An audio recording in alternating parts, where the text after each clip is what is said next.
Chanakya international academy உங்களுக்குள் இருக்கும் தலைவரை வெளிக்கொண்டு வரும் பியூர் பாலிடிக்ஸ் பயிற்சி பட்டறை. நேரடி மற்றும் இணைய வழி. கான்டாக்ட் 7338824242. வங்கதேச இடைக்கால அரசின் தலைவர் முகமது யூனுஸ் கையில் இருந்த வரைபடம் சர்ச்சையை ஏற்படுத்தியுள்ளது.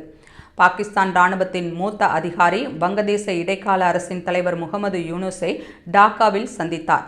அப்போது இரு நாடுகளுக்கும் இடையே வர்த்தகம், பாதுகாப்பு போன்றவற்றை மேம்படுத்துவது குறித்து விவாதிக்கப்பட்டதாக முகமது யூனுஸ் கூறினார்.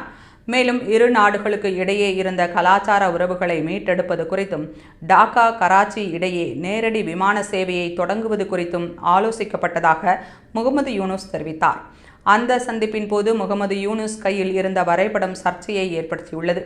கிரேட்டர் பங்களாதேஷ் என்பது இந்தியாவின் வடகிழக்கு மாநிலங்களை உள்ளடக்கிய வங்கதேசத்தின் ஒரு கற்பனை வரைபடமாகும். வங்கதேசத்தில் சில அடிப்படைவாத அமைப்புகள் கிரேட்டர் பங்களாதேஷ் அமைய வேண்டும் என கூறி வருகின்றனர். மேலும் துருக்கியில் ஒட்டோமான் பேரரசு இஸ்லாமிய கலிஃபேட் ஆக செயல்பட்டதைப் போல தெற்காசியாவில் வங்கதேசத்தை மையப்படுத்தி ஒரு கலிஃபேட்டை உருவாக்க வேண்டும் என்றும் அவர்கள் பிரச்சாரம் செய்து வருகின்றனர். சில மாதங்களுக்கு முன்னர் நாடாளுமன்ற மாநிலங்களவையில் இது குறித்து கேள்வி எழுப்பப்பட்டது.